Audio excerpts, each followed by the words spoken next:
States has come out in the strongest terms against the suppression of protests and against police. Let me try again.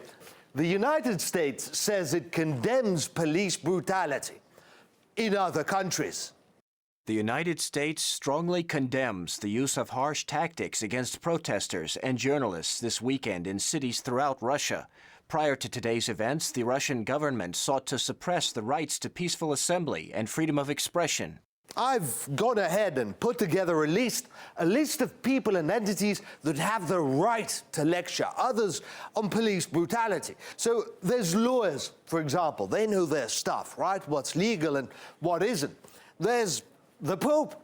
I'm not Catholic, but I haven't seen Vatican security roughing anyone up recently. Then there's yada yada.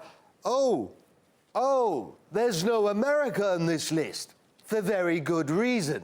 There won't be defunding, there won't be dismantling of our police, and there's not going to be any disbanding of our police. Our police have been letting us live in peace. We can't give up the finest law enforcement anywhere in the world. There's nothing like it. Few people, few countries have our record. And Trump was right.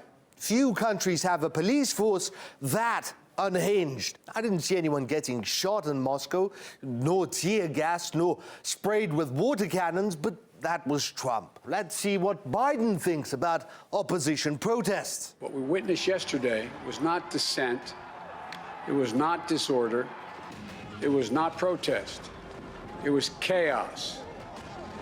They weren't protesters. Don't dare call them protesters. They were a riotous mob, insurrectionists, domestic terrorists. It's that basic, it's that simple. Look, nobody is ever again buying your lectures about police brutality. The world has seen behind the mask. Not that it stops some from trying. I find this authoritarian drift very worrying. So there's France, right? In the first 3 months of the Yellow Vest protests, French police arrested 10,000 protesters. People died, people were crippled, lost eyes, lost limbs. Tear gas and rubber bullets were used in France in industrial quantities. And you know what? Macron is proud of the police. Do not speak of repression or police violence. These words are unacceptable where there is rule of law. Then there's Germany, demanding the release of all peaceful protesters detained in Russia. Detained for peacefully attacking police, peacefully punching traffic cops and peacefully destroying cars, maiming drivers, and marshalling kids, 10, 11-year-olds, to attend violent protests. Germany itself has been rattled with anti-lockdown protests. And you know what the German officials and police did? They dismissed them as loons, crazies, extremists, and beat them around the head for good measure.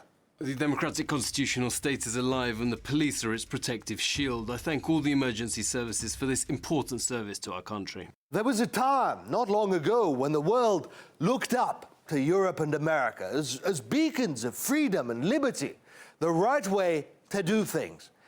But that beacon, that light, has gone out.